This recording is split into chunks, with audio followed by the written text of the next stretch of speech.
بسم اللہ الرحمن الرحیم۔ السلام علیکم ناظرین۔ بیویاں شوہروں کی طاقت ہیں۔ پرانے زمانے کی بات ہے کہ ایک دن بادشاہ کا گزر ایک راستے سے ہو رہا تھا۔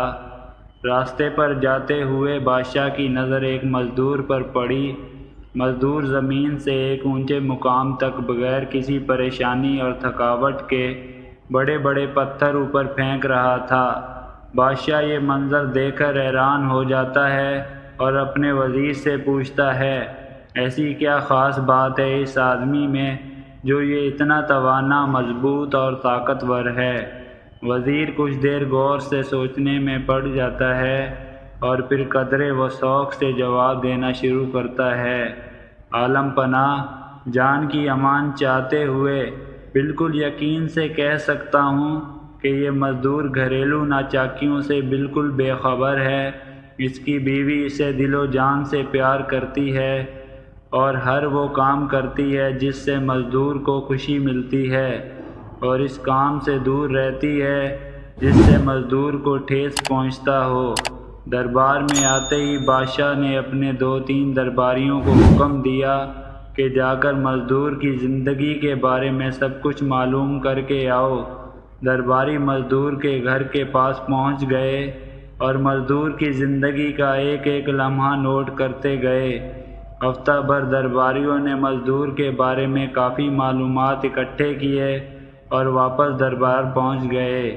بادشاہ نے بنفس النفیس سب سے پوچھنا شروع کیا۔ سب سے پہلے بادشاہ نے طاقت اور مضبوطی کا راز جاننے کے لیے پوچھا کہ وہ کیا کھاتا ہے۔ ان میں سے ایک درباری نے جواب دیا، بادشاہ سلامت، ہم نے ایسی کوئی خوراک گھر میں جاتے ہوئے نہیں دیکھی جو مضبوطی اور طاقت پیدا کرے۔ بادشاہ سلامت، عام سا کھانا ہی وہ گھر لے کر آتا ہے۔ بادشاہ نے اس کی زندگی کے بارے میں سب کچھ دریافت کیا، قیام و طعام و عبادات، معاملات، لیکن کچھ بھی خاص نظر نہیں آ رہا تھا۔ آخر میں وزیر نے درباریوں سے دریافت کیا، آپ لوگوں نے کبھی مزدور کو گھر میں تیز آواز سے بات کرتے ہوئے سنا ہے؟ سب درباریوں نے یک زبان ہو کر نفی میں جواب دیا۔ پھر پوچھا گیا، کبھی ہنسی کی آواز سنی؟ سب درباریوں نے ایک بار پھر یک زبان ہو کر ہاں میں جواب دیا۔ وزیر نے بادشاہ سے اجازت مانگی کہ میں کچھ وقت لے کر مزدور کی بیوی کو اس سے بد ظن کرنا چاہوں گا۔ اس کے بعد آپ دیکھ لینا وہ کام تو کیا، صحیح طرح چلنا بھی بھول جائے گا۔ بادشاہ نے اجازت دے دی۔ وزیر نے روپیہ پیسہ دے کر ایک خوبصورت نوجوان کو مزدور کی بیوی کو ورگلانے کے لیے بھیجا۔ مزدور جب مزدوری کرنے جاتا تو خوبرو نوجوان مختلف قسم کے تحفے تحائف لے کر مزدور کی بیوی کو دیا کرتا تھا۔ مزدور کی بیوی بے راہ روی اختیار کر گئی۔ اب مزدور کی بیوی مزدور سے میٹھے منہ بات کرنا بھی گوارا نہیں کرتی۔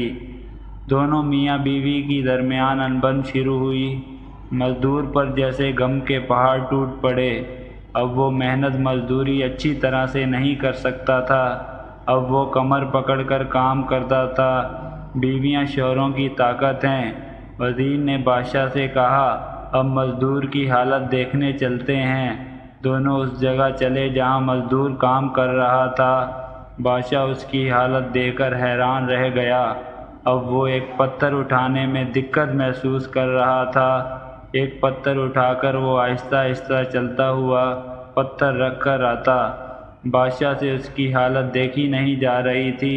اس نے فوراً حکم دیا کہ اب اس بیچارے مزدور کی جان بخش دی جائے۔ بیویاں شوہروں کی طاقت ہیں۔ وزیر نے مزدور کو بلا کر سب کچھ سمجھا دیا کہ دراصل آپ کی بیوی آپ سے بہت پیار کرتی ہے، لیکن بادشاہ سلامت کو یہ بات ثابت کرنے کے لیے ہم نے چال چلی اور آپ کی بیوی آپ سے بے وفائی کر گئی۔ مزدور سمجھدار آدمی تھا۔ گھر آیا۔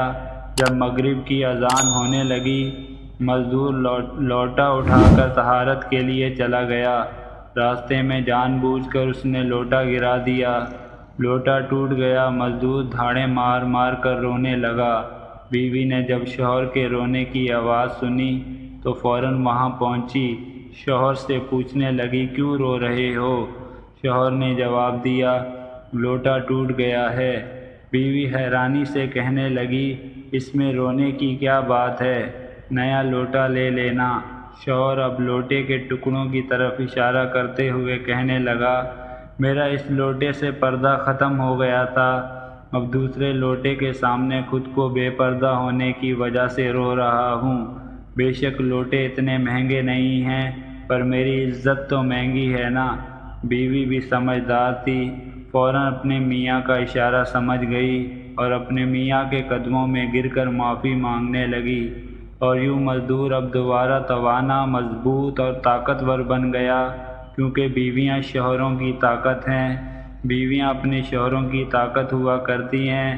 آپ سب شادی شدہ بہنوں سے گزارش ہے کہ آج سے اپنے شوہر کے ساتھ ہر دکھ درد میں برابر کی شریک سمجھ کر ان کا حوصلہ بنیں، اور جو بہنیں غیر شادی شدہ ہیں اللہ ان کی نصیب اچھے کر دے، اور جن بھائیوں کی شادی نہیں ہوئی اللہ پاک ان کو نیک سیرت، خوبصورت اور ایسی بیوی عطا فرمائے جو ان کی طاقت اور حوصلہ ثابت ہو۔